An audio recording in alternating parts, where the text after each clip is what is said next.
Saya mohon maaf Pak ya, agak gas-gas ini sekarang ceramah saya ini. Sama juga kalau datang kita ditagih pajak, kayak kita ini tersangka. Maupun saya itu petugas pajak, jangan kau anggap kita ini teroris. Senyumlah, datanglah ke kantor kita senyum. Jangan ancam pasal-pasal. Coba lihat, kurang apa negara kita ini kayanya. Bandingkan Bapak Ibu yang pernah ke Saudi, lihat itu Saudi Arabia. Apa kelebihannya itu Saudi? Gunungnya aja coklat Pak. Tidak ada rumputnya itu gunungnya. Bapak naik kereta atau naik mobil, dari Makkah ke Madinah, ke Jeddah, kiri kanan padang pasir Pak. Tidak ada padang rumput. Gersang, panasnya kalau panas, itu kalau Bapak pakai sandal jepit, putus itu sandal jepit kalau panasnya. Kalau dingin dimatikan AC, ditutup, masih sudah lapis-lapis, masih dingin Pak. Bahasanya cuma satu, bahasa Arab. Sukunya cuma satu, Arab. Tapi pajaknya kecil. Tidak ada orang Arab datang menjadi TKI di Indonesia. Tidak ada negara Arab, Arab Saudi, minjam duit dari Indonesia. Tapi lihat negara kita ini Pak. Kayanya luar biasa.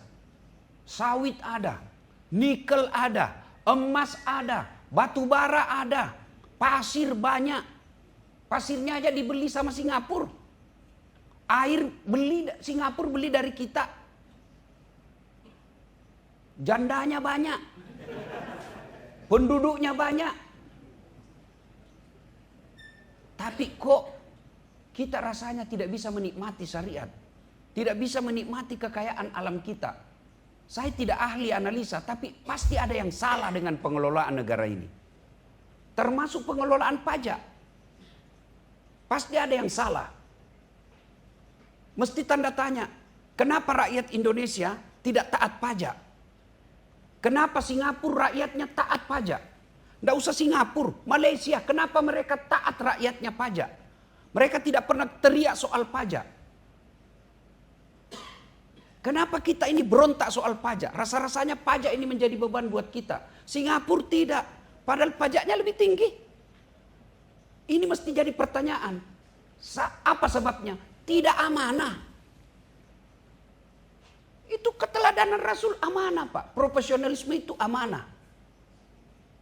Kita membayangkan, saya pribadi tidak tahu orang lain dan saya yakin begitu. Kita membayangkan semua pegawai pajak yang punya medsos, dia share itu pajaknya. Punya Instagram, dia share ini loh pembayaran pajak saya tahun ini. Coba itu dilakukan Pak. Pasti kita plong. Oh, yang ada di benak kita, kita disuruh bayar pajak, dia belum tentu bayar pajak. Jangan marah Pak ya. Siapa suruh undang saya? Saya tadi juga di panitia diminta, Ustadz kalau boleh minta video himbauan bayar pajak. Kau bilang, kau mau suruh saya dibully? Kamu aja enggak berani, apalagi saya.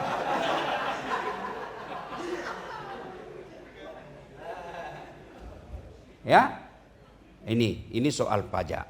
Ya, mari kita lihat soal maulid. Kenapa dikatakan laqad kana lakum? Kenapa Allah katakan teladani Nabi? Kenapa Nabi diteladani?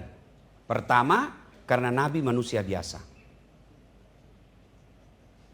Pak, kalau ayam disuruh ngembek, boleh enggak? Ayam disuruh bunyi mbek, yang nyuruh pasti bego. Ayam yang ngokok, mbek kambing. Artinya manusia Muhammad disuruh kita teladani, wajar. Kenapa? Dia manusia. Kalau kita disuruh teladani malaikat, tidak mungkin. Kenapa? Malaikat tidak perlu nafsu. Malaikat tidak senang perempuan. Kita Pak, satu aja tidak cukup. Malaikat tidak makan. Kita puasa aja 30 hari banyak yang belum. Malaikat tidak tidur. Jadi kalau Nabi diminta dicontoh, Allah minta non contoh, karena nabi manusia biasa. Berarti pasti mampu kita contoh. Apanya yang kita contoh? Pertama, akhlaknya. Kenapa nabi mampu mengubah dari masyarakat jahiliyah menjadi masyarakat madani? Bapak tahu namanya masyarakat jahiliyah, Ibu? Ibu-ibu tahu namanya masyarakat jahiliyah? Itu masyarakat jahiliyah bukan soal waktu, Pak. Masyarakat jahiliyah itu bukan soal 1400 tahun yang lalu. Tapi karakter, sifat. Biar dia hidup di luar 25 tapi dia punya sifat jahiliyah, dia masyarakat jahiliyah. Apa masyarakat jahiliyah karakternya? Satu, sombong. Itu sombong. Apa itu sombong? Pakai barang mahal? Belum tentu. Pakai barang mewah? Belum tentu. Bapak punya emas, punya berlian, Allah kasih rezeki, silakan. Tapi kapan Bapak sombong? Dua karakter sombong kata Nabi. Satu, nolak kebenaran. Dua, meremehkan orang lain. Bapak pakai rezeki, pakai baju krokodil, cap buaya. Katanya kalau palsu, buayanya menghadap ke dalam. Kalau asli menghadap keluar ya Pak, kepalanya, buaya darat. Harga 4 juta. Sombong, belum tentu itu rezekinya Bapak. Tapi kapan Bapak sombong? Meremehkan bajunya orang. Mau kau pakai itu di? Padahal cakar itu. Sombong, meremehkan orang lain. Yang kedua, menolak kebenaran. Nah, siapa itu anak? Baru masuk 2 tahun, sudah mau ajar-ajar saya. Saya ini sudah 10 tahun, tahu apa dia? Bapak betul 10 tahun, tapi otaknya Pentium 1. Lambat loading. Sudah Pak, tinggal diketik. Belum sudah namanya itu. Sudah tapi belum. Apa saya bingung biasa. Sudah Pak, tinggal di print. Belum sudah namanya itu. Itu otak-otak yang masih betul kau 30 tahun kerja tapi otakmu masih seperti ini. Anak muda betul dia baru 2 tahun masuk tapi otaknya prosesornya Pentium 5. Cepat loading, cepat paham. Orang yang menolak kebenaran itu orang sombong. Nah, sombong kita lihat sekarang salah satu penyebab rusuhnya kemarin kesombongan. Boleh enggak pegawai pajak flexing? Boleh. Tapi kapan? Setelah rakyat Indonesia makmur. Boleh enggak anggota DPR joget-joget dengan gajinya? Boleh. Tapi setelah rakyat makmur. Kalau belum makmur jangan dulu. Pasti akan ada ketidakadilan.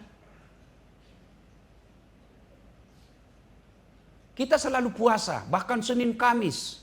Ramadan tidak ada lepas puasa kita. Tapi nilai dari puasa kita tidak miliki.